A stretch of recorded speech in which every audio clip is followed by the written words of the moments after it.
এই হচ্ছে AGT live 24/7। This is AGT Live 24/7. আমরা 2020-এ এখানে কন্ট্রাকচুয়াল হিসেবে বয়স্ক লোকেদের জন্য একটা ওয়ার্ড করা হয়েছিল। ওই ওয়ার্ডের মধ্যে আমরা কাজ করছিলাম কন্ট্রাকচুয়াল বেসিসে। তো আমরা প্রত্যেক 11 মাস পরে পরে আমাদের কন্ট্রাক্ট রিনিউ হতো। তো এখন লাস্ট 31 তারিখ পরের থেকে আর কন্ট্রাক্ট দিল্লি থেকে এখনও আসেনি, 2024-এর মার্চে এখনও আসেনি। এই কারণে আমাদের এখানে একটা সুন্দর ওয়ার্ড করা হয়েছিল বয়স্ক লোকেদের জন্য। ডক্টর মানিক সাহানি যে উদ্বোধন করে দিয়েছিলেন আমাদের মুখ্যমন্ত্রী, কিন্তু এখন এটাকে তালা দেওয়া হয়েছে এবং আমাদেরকে বলা হয়েছে এখানে আর যাতে না আসা হয়, কারণ এখন আমাদের এখনও কাগজ আসেনি। কিন্তু আমরা কেউ বুঝতে পারছি না কেন, কী কারণে আমাদেরকে এখান থেকে বের করে দেওয়া হলো। আমাদের এখনও কাগজও আসেনি। আর স্টেট গভর্নমেন্টের চুক্তি ছিল, ওই চুক্তি অনুসারে স্টেট গভর্নমেন্ট আমাদের জন্য একটা স্বাক্ষর করেছিল, বলেছিল পোস্ট ক্রিয়েট করে আমাদেরকে এখানে নেবে। পোস্টও ক্রিয়েট হয়েছে। এই ফাইল গিয়ে হেলথ সেক্রেটারি স্যারের কাছে এখনও রয়ে গেছে। আমরা স্যারকে অনেকবার রিকোয়েস্ট করছি দেখা করার জন্য, কিন্তু উনি আমাদের সাথে দেখা করেনি। আমাদের কোনো এখনও উপায়ই নেই যে আমরা কোথায় যাব। কোনো উপায় ছাড়া, কোনো কিছু সিদ্ধান্ত ছাড়াই আমাদেরকে এখান থেকে বের করে দেওয়া হয়েছে। আর এটা ডিপার্টমেন্ট করা হয়েছিল গভর্নরের অর্ডার নিয়ে, জেরিয়াট্রিক মেডিসিন ডিপার্টমেন্ট। এখন এটাকে তালা দেওয়া হয়ে গেছে। আর এখন আমাদের কোনো জবও নেই, আমরা কোনো কাজ করতে পারছি না, কিছু করতে পারছি না। হতাশাগ্রস্ত হয়ে আমরা রাস্তায় ঘুরছি, আর কিছুই করতে পারছি না। আমরা বুঝতে পারছি না কেন আমাদেরকে এভাবে সরিয়ে দেওয়া হয়েছে।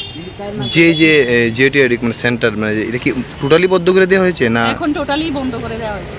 এখন কি বয়স্ক কোনো ব্যক্তি? না, কোনো বয়স্ক লোকই এখানে নেই। এত সুন্দর একটা ওয়ার্ড করা হয়েছিল, স্যার যেহেতু করে দিয়েছিল, আমরাও ভেবেছিলাম হয়তো এটা হয়ে যাবে।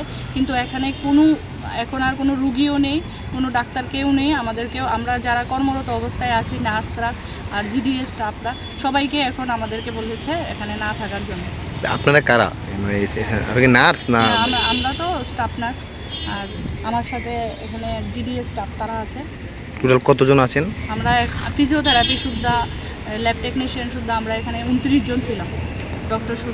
ডক্টর সহকারে আমরা 29 জন মতো ছিলাম। কিন্তু এখন তো বলছি যে আমাদের প্রজেক্ট শেষ হয়ে গেছে, কিন্তু আমরা বুঝতে পারছি না। প্রজেক্টের লেটার একটা এসেছে দিল্লি থেকে, কিন্তু এটা সঠিক উত্তর এখনও আসেনি। তারপরও আমাদেরকে বলেছে এখান থেকে চলে যেতে। আর যেই হিসাবে যে পোস্ট ক্রিয়েট করেছিল, ওই পোস্ট ক্রিয়েটের কোনো ফাইল এখনও ঠিকভাবে আসেনি। তারপরও আমাদেরকে বলছে চলে যেতে। আমরা তো এখন কাজ করতে পারছি না, কোনো কিছুই করতে পারছি না। পেশেন্টও নেই, তালা দেওয়া হয়েছে। আপনাদেরকে আগে জানানো হয়েছিল কি যে আপনাদের চাকরি? নোটিশ দেওয়া হয়েছে না যে এটা বন্ধ করা যায়। একটু মানে কোনো ধরনের নোটিশ দেওয়া হয়নি? কোনো ধরনের নোটিশ আগে থেকে দেওয়া হয়নি। কিন্তু আমরা স্যার যেহেতু, আমাদের মুখ্যমন্ত্রী স্যার যেহেতু এটা নিয়ে প্রথম উৎসাহী ছিলেন এবং এটা করে দিয়েছিলেন, আমরাও উৎসাহিত ছিলাম যে আমরাও হয়তো কাজটা বেঁচে যাবে। কিন্তু এখন কোনো উপায়ই দেখছি না, আমাদেরকে কোনোখানি কোনো রেসপন্স দেওয়া হচ্ছে না। আমরা অনেকবার হেলথ সেক্রেটারি স্যারের সাথে, মুখ্যমন্ত্রীর সাথে দেখা করার চেষ্টা করেছি, কিন্তু আমাদেরকে দেখা করার কোনো সুযোগ করে দেওয়া হয়নি।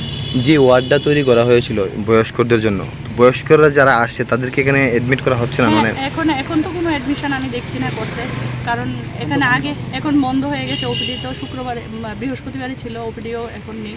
কিন্তু আমাদের এখানে বয়স্ক লোক যারা ভর্তি ছিল তারা খুব ভালো পরিষেবা পেয়ে গেছে। এরকম এখানে আমাদের যারা পেয়েছে পরিষেবা তারা অনেক বলে গেছে, আমাদের কাছে অনেক ভিডিও আছে তাদের, আমরা করে রেখেছিলাম।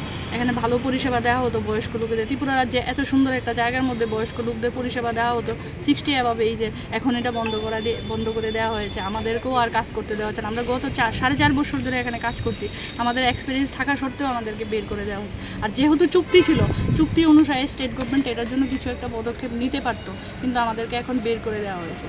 আর নেওয়া হয়েছে যে পদক্ষেপ, সেটাও করা হয়নি, সেটাও সঠিকভাবে করা হয়নি। যেহেতু এখন আমাদের কাছে দিল্লির কোনো কাগজও নেই, আর স্টেট গভর্নমেন্ট আমাদের জন্য কিছু করেনি, সেই কারণে আমরা এখন কিছুই করতে পারছি না। এখন আপনারা কি চান? স্টেট গভর্নমেন্ট আমাদের জন্য কিছু করুক।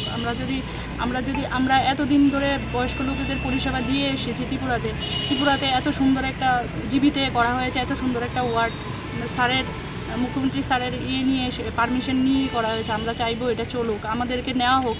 আর আমাদেরকে তো শুধু নেওয়া হওয়ার জন্য আমরা বলছি না, কারণ এখানে তো ওরা চুক্তিও স্বাক্ষর করেছে। আর আমরা যে অ্যাপয়েন্টমেন্ট লেটার নিয়ে ঢুকেছি, ওই বিষয়টা জেনেই আমরা ঢুকেছি যে একদিন না একদিন কন্ট্রাকচুয়াল থেকে আমাদেরকে নেওয়া হবে। আর এখানে তো আমরা চাইবো যে ওয়ার্ডটা থাকুক, ত্রিপুরা রাজ্যে বয়স্ক লোকদের পরিষেবা পাক এবং সুবিধা হোক। আর ডিপার্টমেন্ট যেহেতু খুলেছে, ডিপার্টমেন্ট থাকুক, আমরা তো এটা চাইবো। ডিপার্টমেন্ট থাকলে আমরাও থাকতে পারবো, এটা আমরা আশা করবো।